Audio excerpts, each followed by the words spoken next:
দেখছেন সবার খবর, সবার নজর, বার্তা এক নজর। সকাল থেকে হুগলি জেলার বিভিন্ন বুথে ভোটারদের লম্বা লাইন। আজ রাজ্যের বিধানসভা নির্বাচনে দ্বিতীয় এবং শেষ দফার ভোট। সকাল 7টা থেকে শুরু হয়েছে ভোট। হুগলি জেলার বিভিন্ন বুথে দেখা গেল সকাল থেকে ভোটারদের লম্বা লাইন। আজ সকাল থেকেই ছিল আকাশে মেঘলা রোদ, গরম না থাকায় বিভিন্ন পথে লম্বা লাইন। জেলার একাধিক জায়গায় হয়েছে মহিলা বুথ ও মডেল বুথ।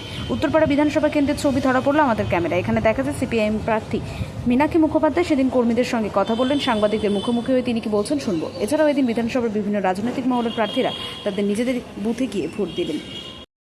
পাড়ার মানুষ স্বতঃস্ফূর্তভাবে উত্তরপাড়ার জন্য ভোট করছে, যেটা বিগত নবগ্রাম সমবায় ভোটে মানুষ পারেনি, লুট হয়েছিল, পঞ্চায়েতের ভোটে লুট হয়েছিল, বাকি ভোটগুলোতেও একটু বেলার দিকে যা করে। এখনো পর্যন্ত উত্তরপাড়ার মানুষ, সেটা যে কোনো ঝান্ডার বুথ ক্যাম্পে হতে পারে, মানুষ কিন্তু ভোটের লাইনে যারা দাঁড়িয়ে আছে তারা উত্তরপাড়ার জন্য লড়েছে। সকাল থেকে দেখা যাচ্ছে যে বয়স্ক, বৃদ্ধা, ইয়ং জেনারেশন লাইন, এটা কেমন বুঝছেন?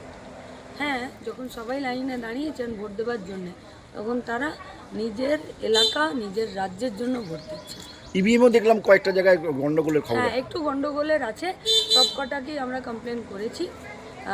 নির্বাচন কমিশন এবং প্রশাসন তারা ব্যবস্থা নিচ্ছেন।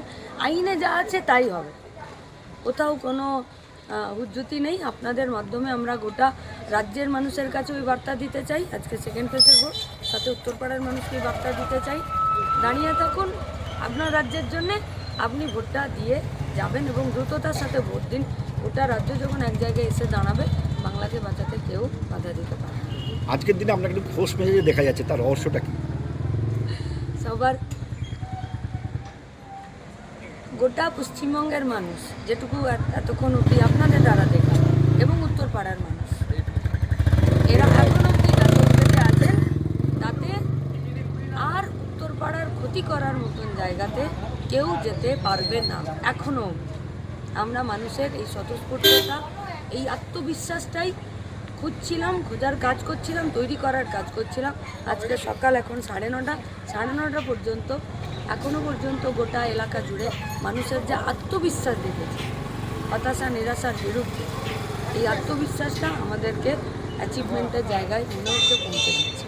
বাস এইটুকু আমাদের বড় পাওনা। এরা কি আজকে দেখলাম তোমার প্রতিপক্ষ একই জায়গায় ছিলেন, কোনো সৌজন্য সাক্ষাৎ হলো? উনিও তো মানুষ নাকি, কেন হবে না? নিশ্চিত।